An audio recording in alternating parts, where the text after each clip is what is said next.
আসন্ন টি-20 বিশ্বকাপে বাংলাদেশের অংশগ্রহণ নিয়ে তৈরি হয়েছে বড় অনিশ্চয়তা। নিরাপত্তাজনিত কারণে ভারতের মাটিতে খেলবে না এমন স্পষ্ট বার্তা দিয়েছে বাংলাদেশ ক্রিকেট বোর্ড বিসিবি। তবে এই সিদ্ধান্তের পরও নিজেদের অবস্থানে অনড় আন্তর্জাতিক ক্রিকেট কাউন্সিল আইসিসি। তারা জানিয়েছে বিশ্বকাপের ম্যাচ সূচি ভারতের বাইরে সরানোর কোনো পরিকল্পনা নেই।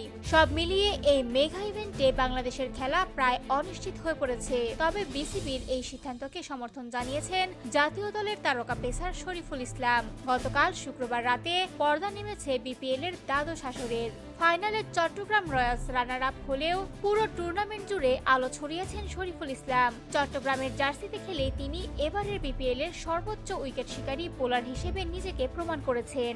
মাত্র 12 ম্যাচে নিয়েছেন 26টি উইকেট, যা বিপিএল এর এক আসরের সর্বোচ্চ উইকেট নেওয়ার নতুন রেকর্ড। ফাইনালে হারের হতাশা থাকলেও ব্যক্তিগত অর্জনে উজ্জ্বল ছিলেন বাঁহাতি এই পেসার। ম্যাচ শেষে গণমাধ্যমের মুখোমুখি হয়ে বিশ্বকাপ প্রসঙ্গে শরীফুল বলেন, বিশ্বকাপে যাওয়া বা না যাওয়া পুরোপুরি বিসিবির সিদ্ধান্ত।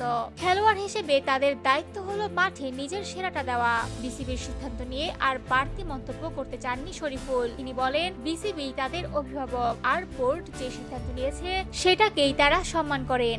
উল্লেখ্য, এই পারফরম্যান্সের মধ্য দিয়ে শরীফুল ছাড়িয়ে গেছেন গত মৌসুমে তাসকিন আহমেদের করা রেকর্ডে। শুধু সেরা বোলারই নন, এবারের বিপিএল এর টুর্নামেন্ট সেরা খেলোয়াড়ের পুরস্কারও উঠেছে শরীফুল ইসলামের হাতে।